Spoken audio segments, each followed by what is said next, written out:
बिस्मिल्लाहिर्रहमानिर्रहीम। अस्सलाम वालेकुम नाज़रीन, मैं हूं मोहम्मद उमर शाह और आप देख रहे हैं मेरा डिजिटल प्लेटफॉर्म। लाहौर गर्दी के चैप्टर में आज हम फिर से मौजूद हैं मॉडल टाउन के एक कब्रिस्तान में, और हम मौजूद हैं बाबा जी शफाक अहमद और बानो आपा यानी कि बानो कुदसिया की मरकज़ में। और हमारे साथ मौजूद हैं लाहौर की हिस्ट्री पर रिसर्च करने वाले जनाब शारिक अली लाहौरी साहब। जी शारिक अली लाहौरी साहब, क्या कहना चाहेंगे? बहुत शुक्रिया आपका उमर, आपने टाइम निकाला और हम यहाँ पर आज आए हैं। चौका बानो आपा की 28 नवंबर को योम विलादत होता है, जी तो उस पर थोड़ा मसरूफियत के बाइस हम नहीं यहाँ पर आ पाए, जिसके लिए शर्मिंदा भी हैं। जी तो अभी वक्त निकाला तो मैंने कहा चलो चलें, तो आप भी आ गए।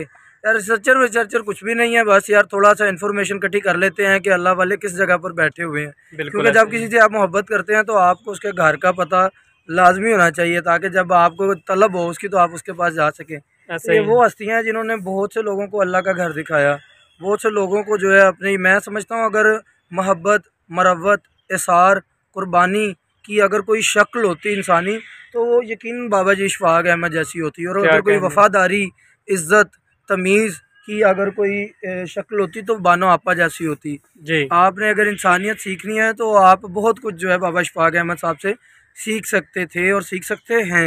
अभी भी उनकी किताबें बहुत से लोगों के लिए जो हैं वो मीनारे नूर जो हैं वो बनी है और लोगों की इस्लाह करती हैं। ऐसा ही है बानो ना। आपा की अगर ज़िंदगी देखी जाए तो सारी ज़िंदगी उन्होंने इशफाक अहमद के साथ इतनी मोहब्बत और इतनी वफ़ादारी के साथ गुजारी कि आप यहाँ पर देखें, अभी भी बाबा साहब की जो है ना वो पाँव में उनकी कब्र है, मतलब पैरों में ये वो पीछे जी लेटी जो कब्र है वो वाली, वो बाबा जी शफाक अहमद की है, और बिल्कुल उनके कदमैन कदमों में में। जो है ना वो तो बानो आपा की जो है ना वो देखें, कब्र मुबारक है।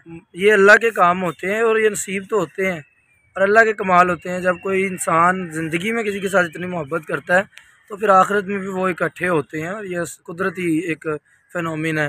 बिल्कुल लेकिन अगर इन हस्तियों की बात की जाए तो बाबा जी इशफाक अहमद हर बात पर कहते थे कि अल्लाह आपको आसानियाँ बाँटने की तौफीक अता फ़रमाए, अल्लाह आपको आसानियाँ अता फ़रमाए। बिल्कुल। बानो आपा कहती थी अल्लाह आपको ज़िंदगी बसर करने का तरीका, सलीका और करीना अता करे। क्या तो कहने, ये सुभान लोगों अल्लाह। की ज़ुबानों पे हर वक्त जो था यही होता था। मतलब मैं अभी पढ़ रहा था, इशफाक अहमद साहब कहते, बानो आपा की एक वीडियो देख रहा था जिसमें कहती हैं कि जो इंटेलेक्चुअल लोग होते हैं, जो क्रिएटिव होते हैं ना, वो शख्सी तन्हाई के बड़े शिकार होते हैं। अच्छा जी।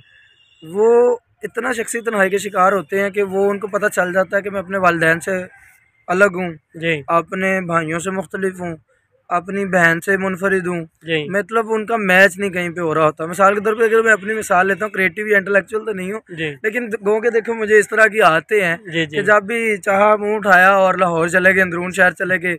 जब दिल किया किसी अल्लाह वाले के पास आके उनकी कब्र पे, तो लोगों के लिए ये बड़ा अजब सा काम है। बिल्कुल ऐसा ही अब है किसी जी। के पास टाइम तो जिंदों के लिए नहीं है। तो ऐसे लोग बड़ा मतलब मुख्तलिफ समझते हैं, लेकिन मैं समझता हूँ कि शख्सी तन्हाई वाकई होती है। लेकिन अगर आप जैसा एक दो दोस्त मिल जाएं तो उस शख्सी तन्हाई को किसी ना किसी तरीके से ओवरकम कर सकते हैं। ये तो आपकी मोहब्बत है कि आज आप वक़्त यंगस्टर्स जो देते हैं हैं। उनको जो मसाइल है ना, डिप्रेशन एंड एंग्जाइटी और स्ट्रेस और इस तरह के पता नहीं क्या क्या लफ्ज़ होते हैं, मेरी जी इंग्लिश जी भी इतनी अच्छी नहीं है। ख्वा मैं मतलब इनको एक ही लफ्ज़ में हम करें तो झंझट इसको कह सकते हैं, जंजालपुरा। जी जी जिस जी। जंजालपुरे में लोग नौजवान आजकल घिरे हुए हैं, बड़े बड़े फजूल ओवर थिंकिंग करते हैं, बहुत ज़्यादा ख्यालात में रहते हैं। तो मेरा ख्याल है ऐसी वली कामिल हस्तियाँ जो है इन्होंने अपने फ़ी ज़माना जो है नौजवानों को इकट्ठा किया और अपने फैज़ से फैज़याब इस तरह से करते थे कि उनको इकट्ठे बिठा के उनके मसाइल सुनते थे, उनको मसाइल का जवाब देते थे, हल देते थे, और बड़ा नरम और शाइस्ता मिजाज होता था इन दोनों हस्तियों का, जी क्योंकि उन्होंने सिखाया है, सबको हमेशा सिखाया है। तो आज इनकी किताबें ज़ाविया आप पढ़ें, ज़ाविया आपकी ज़िंदगी का ज़ाविया बदल देगा। जी। इस कदर वो बेहतरीन किताब है। और बानो आपा की एक बात मुझे याद आ गई और मैं करना चाहता हूँ वो बात। आपकी किताब राजा गित्तो साहब ने ही सुनी हुई है, पढ़ी हुई है, जी जी बहुत मारूफ है। अच्छा, बानो आपा कहती हैं कि मोहब्बत में औरत जो होती है ना, वो जी। मुवाहिद होती है। मुवाहिद मतलब आहद परस्त। वो ठीक है। कहती है औरत के दिल में ना एक बड़ी सी मूर्ति होती है और वो उसी की पूजा बस करती है। सिर्फ एक की। हाँ, मुवाहिद होती है। कहते हैं जबकि जो मर्द होता है ना वो मुशरिक होता है मोहब्बत में। ठीक है। उसके दिल में छोटी छोटी छोटी कई मूर्तियाँ होती हैं और कहीं ना कहीं कतरीना कैफ भी होती है। अच्छा। तो खैर मुस्कुराने के लिए ऐसे मैं मैंने, भी नाम एक लेने हाँ लगा था लेकिन मैं ले नहीं हाँ, रहा। वो ना लें आप, तो बेहतर भी यही हाँ जी। है। और बात यह है कि मर्द वाकई कहीं ना कहीं मैं समझता हूँ, क्योंकि उसका इंट्रैक्शन बहुत ज़्यादा होना था बाहर, ये भी एक वजह है। बिल्कुल और मेल जोल बहुत ज़्यादा होता है तो कहीं ना कहीं अट्रैक्ट होते हैं। बिल्कुल ऐसा ही है। तो ख्वाब वो मोहब्बत ना करते हों, लेकिन कोई ना कोई जज्बा ऐसा जो मतलब नहीं होना चाहिए, गैर जरूरी जज्बात बिल्कुल रखते होंगे। हाँ जी। तो बानो आपा की बातों से मैं तो बड़ा सहमत हूँ और मैं तो मानता हूँ इन बातों को। आप भी पढ़िए इन लोगों को, इन लोगों की ज़िंदगियों में इन लोगों ने इनकलाब लेकर आए। असल इनकलाब यही है कि आप किसी एक भटके हुए को जो है ना वो वापस ले आएँ और उसको जो है ना राय रास्त पे लाकर उसको टेंशन दूर करने का कोई फलसफा बता दें कि वो मटीरियलिस्टिक हो जाए थोड़ा सा। उसके ऊपर अगर परेशानी आती है तो उसको कबूल करके उसका हल सोचे, क्योंकि मौला अली अलैहिस्सलाम फरमाते हैं कि मुश्किल के वक्त परेशान होना एक और मुसीबत है।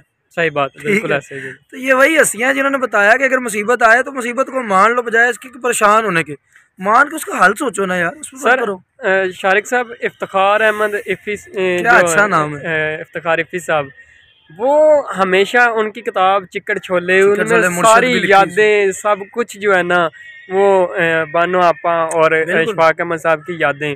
उसके बाद अगर हम चले जाए डॉक्टर तारिक शरीफजादा साहब के पास, तो सर वो भी हर वक्त बाबा जी इशफाक अहमद साहब की यादें बातें, और बल्कि उन्होंने तो एक उनकी जो एक मजलिस जो है ना जिंदा दिला के नाम से जो मजलिस चलती है, ये बाबा जी इशफाक अहमद साहब के दौर की जो है ना, और वही जो नशस्त थी उसी को जो है ये जारी किए हुए हैं। तो इस बारे में आप क्या कहना चाहेंगे जो अभी तक इनका नाम जो है ना वो लेते हैं और इनसे मोहब्बत करते हैं? देखें जी, कुछ तल्ख बातें हैं जो मैं नहीं करना चाहता क्योंकि मेरा बनता भी नहीं है। मैं तो एक इस मकतब का तिफल हूँ, तिफल मकतब को कैसे जेब देता है। लेकिन तारिक शरीफजादा साहब की तो क्या बात है, वो इस मिशन को चला रहे हैं और माशाल्लाह मैं भी उन मजालिस का हिस्सा रहता हूँ जी जी, और बड़ा कुछ सीखने को मिलता है। ख़ुसूसी तौर पे सीरत नबी सल्लल्लाहु अलैहि वसल्लम, दुनिया की कामिल तरीन हस्ती, आपका जिक्र खैर नामे नामी हो जाता है तो हमारे क़ुलूब व ज़हान जो है मतर हो जाते हैं और हमारी जो आक़िबत के लिए जो है वो कोई ना कोई चीज़ें ज़ख़ीरा हो रही हैं। बिल्कुल। इफ़ी की बात की जाए वो मैं इफ़ी इसलिए कह रहा हूँ कि मैं उनके साथ बड़ा जब भी मिला हूँ ऐसे मिला हूँ जैसे मैं किसी बहुत करीबी दोस्त से मिल रहा हूँ जी। उनका उम्र में बहुत बड़े हैं, उनका अंदाज एक लाहौरी अंदाज है, उनका अपनाइयत का जज्बा है। और दूसरा उनका जो है ना ये बानो आपा और इशफाक अहमद साहब से जो फैज़ लिया है भाई, जो उनकी महफिल में बैठ गया फिर वो तो जो है ना हीरा बनता ही है। और ये वो लोग थे जिन्होंने पत्थरों को तराश के जो है ना वो सनम बनाया है, हीरा बनाया है और लोगों में उनकी वैल्यूज़ हुई हैं।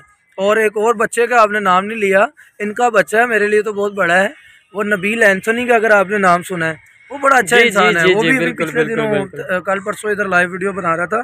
तो जो लोग हैं इनसे मोहब्बत करने वाले, कासिम अली शाह साहब जहाँ जिक्र करते हैं इशफाक अहमद साहब का करते ही करते हैं। ऐसा ही है, बिल्कुल। बड़े ऐसे लोग हैं जिनकी तकरीर इशफाक अहमद साहब का नाम लिए बगैर मुकम्मल ही नहीं होती। बिल्कुल। और आज हमारी तकरीर भी जो है मुकम्मल नहीं होती। तो ये वो शख्सियात है, इनसे हमें बड़ा कुछ सीखने को मिलता है। हजूर वासिफ अली वासिफ का जो फैज़ है वो आता हुआ इशफाक अहमद साहब तक आया। तारिक शरीफजादा साहब भी उसकी एक किरण है उसी सूरज की, और कासिम अली शाह साहब हैं और उसमें आप और मैं भी शामिल हो गए। हमारी खुश नसीबी है, बिल्कुल। हम गो के उनके अहद में नहीं थे, उनके पास बैठे नहीं, लेकिन हम उनके फैज़ से फैज़याब हो, हम उनके पास जरूर बैठते हैं जो उनके पास बैठे। हाँ, तो ये भी बड़ी बात है ना। सही बात है। तो मैं आपको भी कहूँगा सब देखने वालों को कि कुछ ना कुछ टाइम निकाला करें और इधर आया करें। यहाँ पर अल्लाह वालों की तुरबत के पास बैठने से भी अल्लाह जो है ना वो बड़े कमाल करता है, बड़ा कुछ इनकी तुरबत से भी मिल जाता है। खैर मैं अकायद की बात नहीं कर रहा, मैं एक अपने अंदर की बात कर रहा हूँ। अगर किसी को बुरा लगे तो उसके लिए माजरत। और आप ज़रूर आइएगा जी ब्लॉक कब्रिस्तान में, इनकी कब्र है यहाँ पर बानो आपा की, इशफाक अहमद साहब की। और जी ब्लॉक में जैसे ही आप अंदर आएंगे तो ट्रैक पे सीधा आते ही आपको खुद ही जो है ना आपने ट्रैक पे रहना, डी ट्रैक नहीं होना। और आप जब इनके पास आएंगे डी ट्रैक उसके बाद होंगे भी नहीं, ऐसे अल्लाह वाले हैं। तो आप उम्र में कुछ कहना चाहते हैं तो ठीक है। मैं बस यही कहना चाहूँगा जी कि जब भी आपके पास वक़्त हो, जिनको आप पढ़ते हैं, जिनके आप मदाएँ और जिनसे आप बहुत कुछ सीखते हैं, असल में वो भी आपके उस्ताद हैं, ठीक है। तो कभी कभार जो है ना जब आप कभी लाहौर, अगर आप लाहौर से बाहर हैं तो जब भी लाहौर आएँ तो जी ब्लॉक मॉडल टाउन के कब्रिस्तान में इनकी जो तुरबत है, इनकी जो कब्रें मुबारक हैं उस पर ज़रूर हाज़िरी दीजिए। और जो ख़ासकर लाहौर में मुकीम है उनको भी चाहिए कि जो इनको पढ़ते हैं, जो इनकी बातें अभी तक जो इनके इंटरव्यूज़ सुनते हैं और जो मुख्तलिफ़ हवालों में इनका नाम सुनते हैं, तो ज़रूर यहाँ पे चक्कर लगाएं और इनके पास आके यहाँ पे फातिहा ख़ानी करें। ये भी आपके साथ रहिएगा। अगली मरतबा हम मिलेंगे आपको हबीब जालिब शायर इनकलाब की कब्र पर, उनकी ज़िंदगी के मतलब कुछ गुफ्तगू करेंगे इंशाल्लाह जी। और वो जो कहते हैं कि जिनको था ज़ुबान पे नाज, चुप हैं वो ज़ुबान दराज, आए हाय बोलते जो चंद हैं सब वो शर पसंद है। बिल्कुल ऐसा ही है। तो इस पर इंशाल्लाह बात करेंगे, इस पर गुफ्तगू होगी। हमारे साथ रहिएगा अगले ब्लॉग में उमर शाह के साथ। मुझे तो इजाज़त दीजिए जी। अल्लाह हाफ़िज़ जी। पाकिस्तान जिंदाबाद।